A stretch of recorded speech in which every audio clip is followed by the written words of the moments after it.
রাত 11টা বাজে হঠাৎই গ্রাম থেকে ফোন দিয়ে বলল সরকার থেকে 50,000 টাকা করে দিচ্ছে, কালকের মধ্যে নাম অনলাইন করতে হবে, নতুবা টাকা পাওয়া যাবে না। চিন্তা করলাম এতগুলো টাকা দিচ্ছে আর আমি নিতে পারবো না, কত কষ্টে আছি, টাকাগুলো পেলে অনেক উপকার হবে। যত দ্রুত সম্ভব রেডি হয়ে নিচ্ছি, গ্রামে যাব, তাই অলরেডি বের হয়ে গেছি। এই ভিডিওতে জানতে পারবেন কত টাকা পেলাম আর 2 দিন গ্রামে থাকলাম তার পুরো ইতিহাস। সিএনজি নিলাম, সায়দাবাদ যাব, ওইখান থেকে বরিশালের গাড়ি ধরবো। সিএনজি থেকে নামতেই সাকুরা গাড়ি বরিশালে যাবে এটা বলে টানাটানি শুরু করলো। পরে রাজি হয়ে গেলাম। পরে টিকিট চাইতে টিকিট দিল যমুনা পরিবহনের। আমি তো অবাক, আমার সাথে এটা কি হলো। যাই হোক, রাত অনেক বাজে, তাই আর কথা বাড়ালাম না। গাড়ি আসলো, গাড়িতে উঠে বললাম। আমাকে সিট যেটা দেওয়ার কথা ছিল সেটাও আমি পেলাম না, গাড়ি ছেড়ে দিল। এদিকে কন্ট্রাক্টরের সাথে মারামারি শুরু হয়ে গেল। দেখতে দেখতে চলে আসলাম পদ্মা সেতু টোল প্লাজায়। গাড়ির মধ্যপথের বিরতি দিল লামমিম হোটেল অ্যান্ড হাইওয়ে রেস্টুরেন্টে। তবে একটা বিষয়, বরিশালে একটা পানি পাওয়া যায়, সেটার নাম হচ্ছে অমৃত। আর অমৃত পানির বোতলটি দেখতে খুবই দারুণ, আপনারাও খেয়ে দেখতে পারেন। অবশেষে গাড়ি থেকে নেমে একটা ভ্যান নিয়ে ঠান্ডায় ঠান্ডায় বাড়ির দিকে রওনা দিলাম। তখন ছিলাম গৌরনদী বন্দরের ভিতরে। তখন রাত 4:30 থেকে 5টা বাজে। ভোরবেলার বাতাস কতটা স্নিগ্ধ,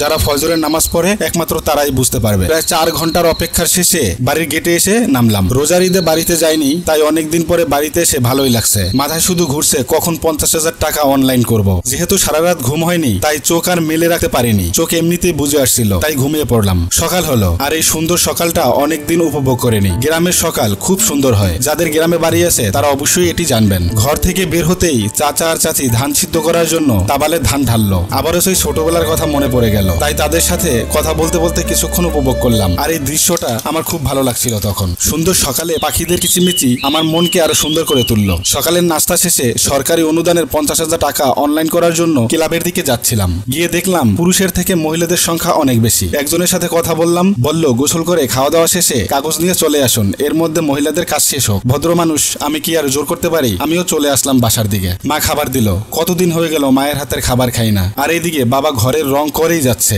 সামনে এটা আমাদের ঘর, যা এই যুগে 5তলা বিল্ডিং এর সমান। কিছু মনে করবেন না, এই কথার কথা মস্কারি করলাম। আবারও 50,000 টাকার উদ্দেশ্যে মনে অনেক আশা। টাকা দিয়ে কি করব, কোথায় যাব, কি কিনবো, আরো কত কি। টাকাগুলো পেলে এবার আমি বড়লোক হয়ে যাব। কাগজ নিয়ে যেতেই এক সুন্দরী রমণীর দেখা। আহা, রূপ দেখে আমি ফিদা, কিন্তু লাভ কি, জামাই পাশে বসা। মনের দুঃখ মনে রইল রে, বুঝলি না রে সোনার চান। যাই হোক, গান পরে বলবো। অবশেষে পড়িয়ে ফেললাম। শুরু হলো প্রেম কাহিনী। সৌভাগ্য আমার বলতেই হবে। গাড়ি চালানো শিখবে আমার কাছে, শিখিয়ে দিলাম। অনুরোধ জামাইকেও শিখাতে হবে। আমি আবার অনুরোধ ফেলতে পারি না। পরিচয় পর্বটা শেষ করি। সুন্দরীটা আমার বাবার ফুপু, মানে আমার দাদি, তার জামাই গোলাম হাফিজ মির্জা, যে কিনা বর্তমান চেয়ারম্যান। আর গ্রামে আসলে রাতের বেলায় বেশ চায়ের দোকানে আড্ডা জমে। রাত করে বাড়িতে ফিরে খাবারের জন্য প্রস্তুত শুরু করলাম। মায়ের হাতের খাবার স্বাদ একটু অন্যরকম, কম থাকবা বেশি, প্লেট ভরা। সবসময় এটাই মিস করি। ঘুমের জন্য প্রস্তুত। মা এসে বাতি বন্ধ করে দিয়ে গেল। একটা ফুটফুটে সকাল,